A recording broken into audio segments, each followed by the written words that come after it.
মুখে বললে হবে না, লাগু করতে দেবো না। এ মুখে বললে হয় না। যদি মুখে বলে তোকে খাইয়ে দিলাম, পেট ভরে যাবে। তার জন্য প্রয়োজন খাবার আসা, সামনে খাওয়া, পেটে যাওয়া, ঠিক না বাড়ি? অতএব আপনি যে কেস করুন, যদি এই বিপদে কেস না করে, নিন্দা বিল যদি না পাস করে, এবং যদি তার এমএলএ এমপি মন্ত্রীদের যে কেস কামারি না করে, এরপরও যতগুলো মোল্লা মনীষা পীর পীরজাদা এর বিরুদ্ধে না বলে চুপ থাকবে, জানবেন সব কটা দালাল। মনে থাকবে, আমার সঙ্গে তারা একমত, হাত তুলে সাক্ষী দেন, তারা একমত, হাত তুলে সাক্ষী দেন, হাত লম্বা করে দেখান, হাত লম্বা করে রাখবেন। নারায়ে তাকবীর, নারায়ে তাকবীর, নারায়ে সুন্নাহ, নারায়ে সুন্নাহ, দ্বীন ইসলাম, দ্বীন ইসলাম, দ্বীন ইসলাম।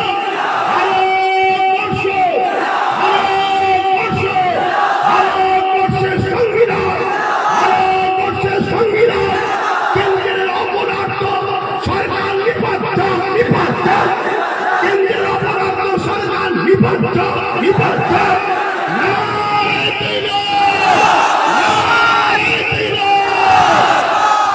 মনে থাকবে, রাজ্য সরকারের নিপাত জায়গা এখন বললাম না। কেন বললাম না? তার কানে পৌঁছানো দরকার, এইগুলো দেখি বুঝাই দেখা দরকার, ঠিক না বেটি? আমি আবার বলছি, আপনাকে যে যার মুসলমান সাথ দিয়েছে দিচ্ছে না, কথা মাথায় ঢুকছে না, যার ভালো লাগে দেবে, কিন্তু আপনি বিপদে সাথ দেবেন না, তাহলে তো বাপ বলতেই লাগে নাকি? কারণ ইসলাম বলছে অন্যায়ের প্রতিবাদ যদি না করা হয় তাহলে কি থাকবে না? জোরে বলেন। এখন রাজ্য সরকার যদি আমায় জেলে দেয়, পুলিশ দিয়ে তুলে নিয়ে যায়, এই ভয় খাবো না ইমান বাঁচাবো? কথা বলতে হলো। হ্যাঁ, তোর যদি ক্ষমতা থাকে পুলিশ আমায় তুলে নিয়ে যায়, নিয়ে যা, আমি জেলের মধ্যে বসে আমার ক্ষমতা দেখাবো, দুটো হাত তুলে মালিকের কাছে সেজদাই বলবো, তুই আমায় জেলে বলেছিস, তোকে যেন মালিক জাহান্নামে বলে।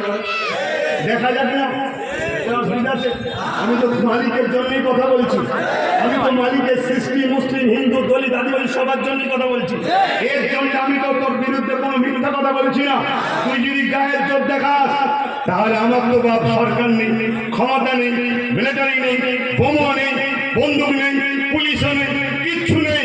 আর থাকলেও জুলুমের পক্ষে আমরা নয়, আমরা হাত তুলি মালিকের কাছে, মালিক জালিমের বিচার করো। বলুন আল্লাহুম্মা আমিন। আরে আল্লাহুম্মা আমিন। একটা কথা বলি, আজকে গত কয়েকদিন ধরে দেখবেন পুরো রাজ্য জুড়ে বিশাল বিশাল মিছিল হচ্ছে, শুনছেন তো শোনেন? কোনো মিছিলে পরে এ রিয়াকশন পাওয়া যায় না, দিল্লি যাও। কিন্তু গতকালকে যেই নওশাদ সিদ্দিকী নেমেছে, তারপরে বলছে দিল্লি যাও। তার মানে বোঝাতে চেয়েছিল মুসলমানদের একজনই আছে আমি, অতএব আমার ভাড়াটিয়া মোল্লারা নামরে, আমার ভাড়াটিয়া মৌলানা নামরে, আমার ভাড়াটিয়া গুলো নাম, বিজেপি কেন্দ্র সরকারের বিরুদ্ধে বলবি, আর শুধু বলবি ইনি আমাদের পাশে আছে। শুনছেন তো নাকি?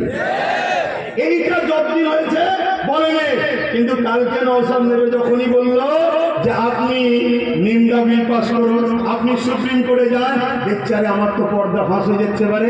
দ্বিতীয় নম্বর কথা, নওশাদ যে র্যালিটা করেছে, অর্ধেক লোককে আটকানো হয়েছে, অর্ধেক লোক রয়েছে, এই অর্ধেক লোকেতে পুরো কলকাতায় যে র্যালি হয়েছে, ওই র্যালি মনে হয় না দ্বিতীয়বার কলকাতায় কোনো মায়ের লাল করে দেখাতে পারবে, আমার সন্দেহ হচ্ছে। তো যাই হোক, আমি এখানে আরো একটা কথা বলি, যদি ওয়াকফের বিরুদ্ধে আমি হই, ওয়াকফের বিরুদ্ধে যদি একটা আব্বাস, আমাদেরই ছেলে, শুনছেন তো নাকি? আমি যদি ওয়াকফের বিরুদ্ধে হই, ইনিও যদি ওয়াকফের বিরুদ্ধে হই, তাহলে আপনারা যখন আন্দোলনে নামবে, আমি কিছু করছি না বা ইনি কিছু করছে না, আপনাদেরকে পিটছি। কেন পিটবো? আমি যদি ওয়াকফ তালা কানুনের বিরুদ্ধে হই, তাহলে আমি কেন আপনাদেরকে পিটবো? এটা কি উচিত হবে? তাহলে গতকালকে ভাঙড়ের লোকগুলোকে বাসন্তী ক্যানি ওই এলাকা থেকে যারা আসছিল, তাদেরকে রাস্তায় আগলে পুলিশ কি মারা মারলো, কেন বোঝার জবাব দিতে হবে না? হবে না? হবে না? হবে না? একটা কথা বলে যায়, শুনছি নাকি একটা ব্রিগেড ডেকেছে।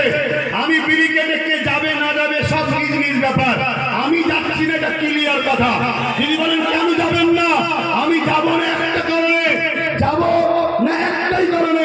গত পরশুদিন যখন ওয়াকফ বিলের বিরুদ্ধে মুসলিম নিরীহ মানুষগুলো যখন নামলো, তাদেরকে রাজ্য প্রশাসনের পুলিশ যখন মারলো, একটা কেউ এর বিরুদ্ধে প্রতিবাদ করেছে? তোমরা ওয়াকফ বাঁচাতে নেমেছো না যাদের কাছ থেকে দালালির ভাগ পাও তাদেরকে কোলে তোলার জন্য এনেছো? কথা মাথায় ঢুকছে না? ঢোকে না? মানুষটা ছোট হতে পারি, সাহায্যটা আমার আল্লাহর আছে। মনে রাখবেন, আমি যুক্তি সহ কথা বলছি। এত মিছিল হচ্ছে, একটা মিছিলে শুনেছেন 3টে এমপি কেন ভোট দিল না? এদের বিরুদ্ধে সিএম কি ব্যবস্থা নিচ্ছেন আমরা জানতে চাই। কেউ বলেছে? কিন্তু আমি বলছি, একটা কেউ বলেছে শুনবেন, একটা কেউ বলেছে শুনেছেন যে আজকে আপনি ওই যে কৃষক বিল যখন বাতিল হয়ে কৃষকের যখন আইন তৈরি হয়েছিল কালা কানুন, তখন পাঞ্জাব সরকার কৃষকদের সাথ দিয়েছিল, জানেন? আপনি আমাদের সাথ দেন, এ বিষয়ে কেউ কিছু বলেছে? একটা কেউ বলেছে যে আপনার এমএলএরা কেস করছে না কেন, এমপিরা কেস করছে না কেন, ওয়াকফ কমিটি কেস করছে না কেন? ভাই আপনাদের কষ্ট হচ্ছে, কষ্ট হচ্ছে। আপনাদের কাছে যদি আল্লাহ আগে হয় আমার কথা পছন্দ হবে, ইসলাম যদি আগে হয় আমার কথা পছন্দ হবে, মসজিদ মাদ্রাসা আগে হয় আমার কথা পছন্দ হবে, আর এই মুনাফিক বেঈমান নেতা যদি আগে হয় অবশ্যই আমার কথা অপছন্দ হওয়াটা স্বাভাবিক, ঠিক না বেঠিক? মুসলমান দাবি করছো, মুসলমান বুঝি না, ইতিহাস বলাচ্ছ, এটা আল্লাহর পক্ষ থেকে পরীক্ষা। আমি আবার বলছি, চ্যালেঞ্জ দিচ্ছি, বিজয় আমাদেরই হবে। জোরে বলুন সুবহানাল্লাহ, জোরে বলুন ইনশাআল্লাহ, জোরে বলুন আল্লাহু আকবার। কিন্তু আল্লাহ পরীক্ষা দিচ্ছে। কথা মাথায় ঢুকছে যে আপনার সময়ের দিকে চলে যাচ্ছে, তাহলে আমি সংক্ষেপ করছি। ভাঙরের মানুষ, ক্যানিং, জীবনতলা, বাসন্তী, সরবেড়িয়া, বিভিন্ন জায়গা থেকে প্রায় 2-2.5 লক্ষ লোককে আসতে দেয়, একটু আটকে দিয়েছে। কথা বুঝে আসছে? তারপরও যা ইতিহাস হলো সবই আপনারা সাক্ষী আছেন। তো মনে রাখবে, আমি জানতে চাই এই বিলটা বাতিল করা যাবে না যাবে না? আমি ক্ষুদ্র জ্ঞানের 3টে প্রসেসিং এর কথা বলছি। নম্বর 1 কি বললাম? যে আইন দ্বারা হয়েছে আইনের অস্ত্র দিয়ে কাটতে হবে। দ্বিতীয় নম্বর কি? দ্বিতীয় নম্বর কথা হচ্ছে আইনটা করলো কারা? মোল্লা মৌলী সাহেবরা, সাধারণ লোকেরা, নাগরিকরা। কারা করে? যারা রাজ ক্ষমতা যাদের হাতে আছে, এমএলএ, এমপি সবাই। কেন বিধানসভাতেও পাশ হয়েছে, বিধানসভায় পাশ হয় কি করে? এই কি বলে রাজ্যসভাতেও পাশ হয়ে গেছে। কথা বোঝা যাচ্ছে? তাহলে যে ক্ষমতায় ওরা বিল পাস করেছে ওই ক্ষমতা দখল করতে শুনছেন? সেকুলার দল যারা আছে, সেকুলার দল যারা আছে তাদের সবাইকে সাথে দাও, সবাইকে ডাকো। যদি বলে না তোরা আমাদের পিছনে থাক, তাহলে জানবি আবার থাকবেই, বলবে দিল্লি যাও। ওই জিতে আবার বলবে দিল্লি যাও না, ওটা বললে হবে না। আমি যখন বলেছিলাম চেয়ারের 4টে পায়ে একটা পায়ে রাখো, বলেছিলাম না বলিনি? ভেবে দেখো, একটু মাথায় ঢুকাও। রাগ করছো? একটু মাথায় ঢুকা। ধরো না যিনি সিএম আছে উনি আছে, কিন্তু 3টে পায়া ওনার, একটা পায়া আমাদের। এই জায়গায় বলো চেয়ারে উনি বসে আছেন, আমরা যদি বলতাম দিল্লি যাও, এ কথা বললে পায়া খুলে নেবো, ক্ষমা চাইবে না? চাইবে? আমরা যদি বলি তুমি দিল্লিতে আপনাকে কেস করতে হবে, যাবে না? যাবে না? একটা পায়া খুলে নিলেই চেয়ার পড়ে যাবে। এই জন্য বলেছিলাম যে নিজেদের একটা হাতে পায়া রাখো, সব ছেড়ে দিউনি। ৭৭ বছর ছেড়ে ছেড়ে ছেড়ে ছেড়ে যেই গেছে, একটা প্রবাদ বাক্য আছে, যে কোনো জায়গায় গেলে সেই নাকি ভক্ষণ করে। কথা বুঝে আসছে? অতএব যেই এসব বাবা আমাদেরকে ভক্ষণ করবে, নিজেদের হাতে পাওয়ার রাখা দরকার আছে না? না, এই পাওয়ার তৈরি করো। তাতে 5 বছর যাক, 10 বছর যাক, সংখ্যা গরিষ্ঠতা দিয়ে বিল পাস করেছে, সংখ্যা গরিষ্ঠতা দেখিয়ে আইন পাস করে আবার ওই বিলকে বাতিল করাতে হবে ইনশাল্লাহ।